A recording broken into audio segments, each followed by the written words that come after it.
আসসালামু আলাইকুম রহমতুল্লাহি ওয়া বারাকাতুহু। সম্মানিত দর্শক, ২০২৬ সনের মার্চ মাসের ২৫ তারিখ বিকালবেলা এই ভিডিওটা করছি। প্রতি বছর মার্চ মাস যখন আসে, আমরা তখন ২৬শে মার্চের যে স্বাধীনতা দিবস, এটি নিয়ে উদ্বেলিত থাকি।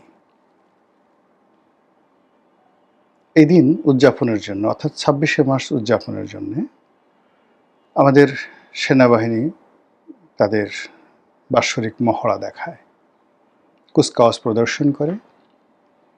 স্কুল, কলেজ, বিশ্ববিদ্যালয় এই অনুষ্ঠানটি যথাযথভাবে পালিত হয় এবং প্রজন্ম থেকে প্রজন্ম আমরা জানি যে ১৯৭১ সনের ২৬শে মার্চ তারিখে বাংলাদেশের স্বাধীনতা ঘোষিত হয়েছিল। এটি আমাদের স্বাধীনতা দিবস।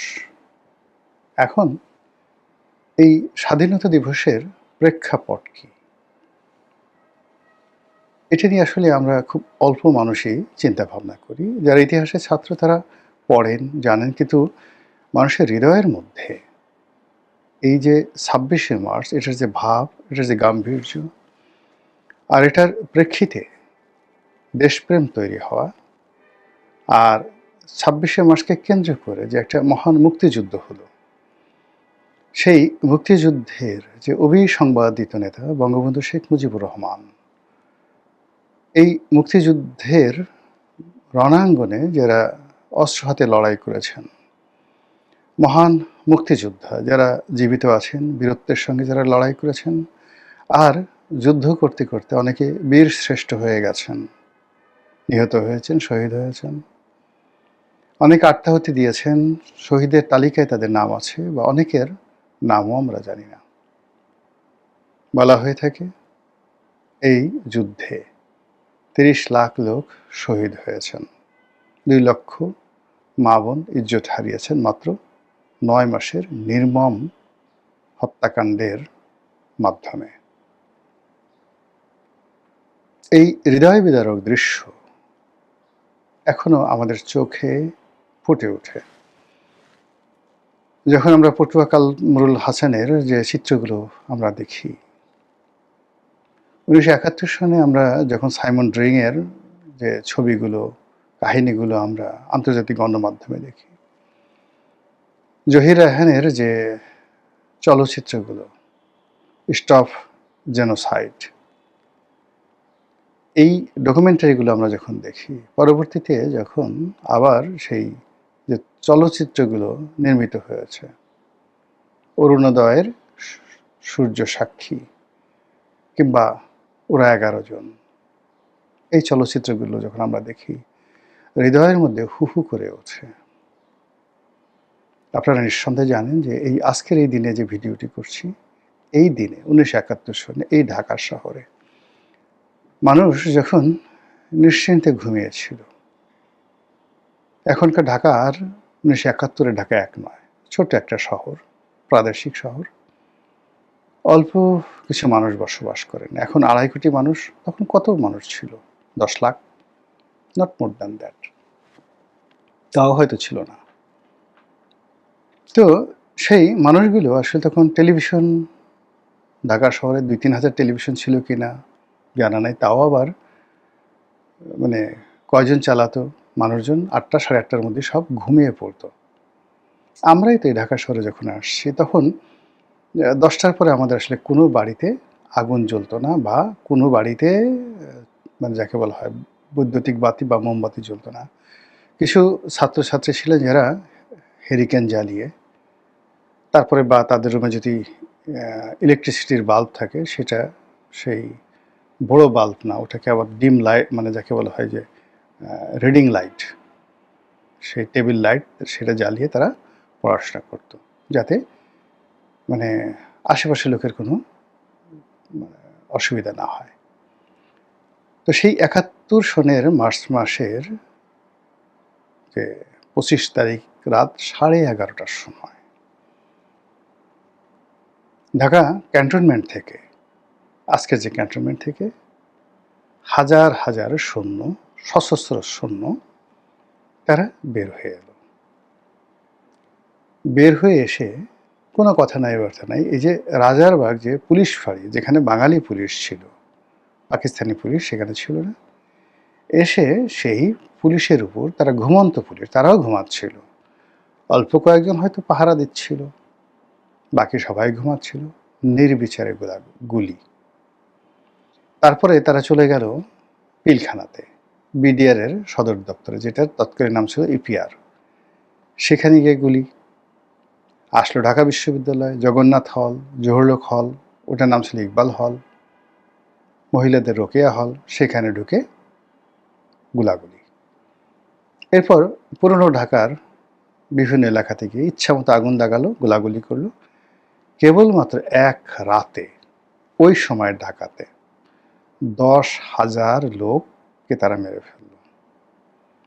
তো বোঝার চেষ্টা করেন যে বলা হয় 9 মাসে কি করে 30 লাখ লোক শহীদ হয়।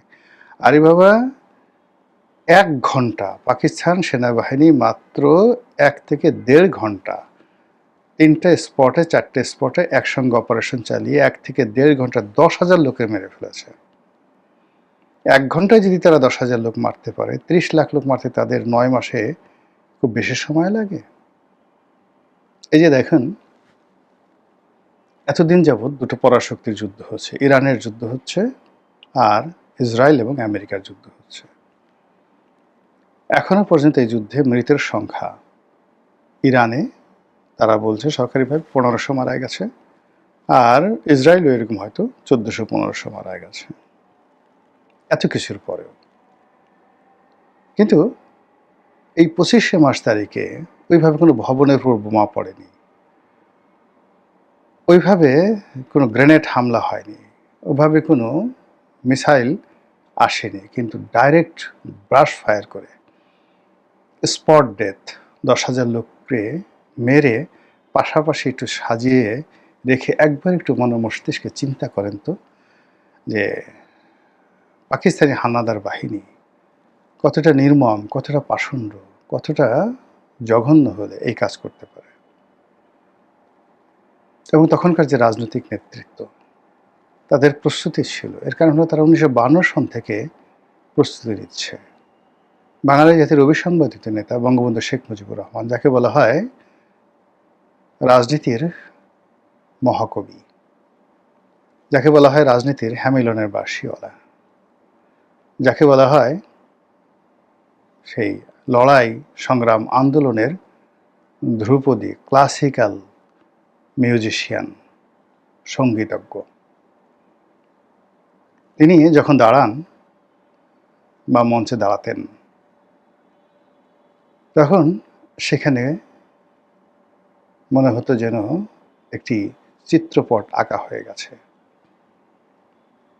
তিনি যখন হাঁটতেন, মনে হতো পৃথিবীর সবচেয়ে আকর্ষণীয় মানুষটি হাঁটছে। তিনি যখন কথা বলতেন, মনে হতো সঙ্গীতের সুর মূর্ছনা, রাজনীতির সঙ্গীতের সুর মূর্ছনার সঙ্গে অগ্নি যুক্ত হয়ে, আগুন যুক্ত হয়ে মানুষের মনে দ্রোহ সৃষ্টি করে দিচ্ছে। তিনি যখন তাকাতেন, তিনি যখন আঙুলের ইশারা করতেন, তিনি যখন দুহাত বাড়িয়ে দিতেন, মানুষের কলিজার মধ্যে উথাল পাতাল ঢেউ শুরু হয়ে যেত এক দৌড়ে গিয়ে বঙ্গবন্ধুকে স্পর্শ করার জন্য।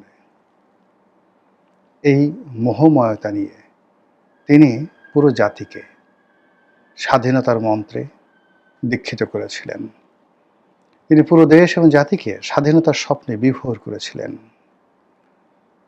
তিনি আবাল বৃদ্ধ বনিতা থেকে শুরু করে বাঙালির যা কিছু রয়েছে সব কিছুর মধ্যে স্বাধীনতা, মুক্তিযুদ্ধ, এর যে আকাঙ্ক্ষা, সেই আকাঙ্ক্ষাকে এতটা প্রবল করে তুলেছিলেন যে মানুষ যার যা কিছু রয়েছে সেগুলো নিয়ে মুক্তিযুদ্ধে ঝাঁপিয়ে পড়ার জন্য পাগল হয়ে গিয়েছিল। যেভাবে মানে আপনাকে যদি মানে এরকম একটা ইনজেকশন দেওয়া হয়, যে ইনজেকশন দিলে আপনি আত্মহত্যার জন্য পাগলামি করবেন, যে ইনজেকশন দেওয়ার জন্য আপনি নদীতে ঝাঁপ দেওয়ার জন্য পাগলামি করবেন, যে ইনজেকশন দেওয়া হলে আপনি মরে যাওয়ার জন্য পাগলামি করবেন, ঠিক তদ্রূপ বঙ্গবন্ধু পুরো জাতিকে এইরকম ইনজেকশন দিয়েছিলেন যে মানুষ স্বাধীনতা লাভের জন্য, মুক্তিযুদ্ধে অংশগ্রহণ করার জন্য, রাজাকার আলবদর আর শামসদের ঘৃণা করার জন্য রীতিমতো পাগলামি শুরু করেছিল। এবং সেই পাগলামি শুরু হয়েছিল সেই ৭০ সনের নির্বাচন থেকে। ৬৯-এর গণ অভ্যুত্থানের যে স্পিরিট,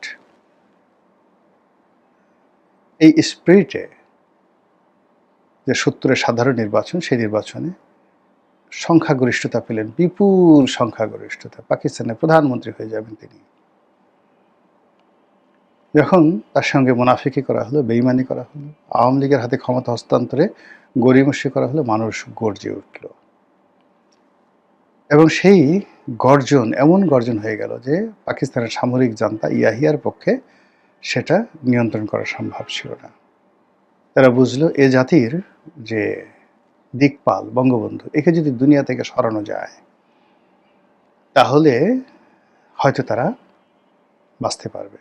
আর এই বুদ্ধিটা, দুষ্ট বুদ্ধিটা আসছিল আইয়ুব খানের মাথায়। তিনি আগরতলা ষড়যন্ত্র মামলা রুজু করলেন, অ্যারেস্ট করলেন, ঢাকা ক্যান্টনমেন্টে তাকে বন্দী করলেন, বিচার চলছিল। তিনি যখন ফাঁসির মঞ্চে যাওয়ার জন্য প্রস্তুতি নিচ্ছিলেন, ঠিক সেই সময় তাকে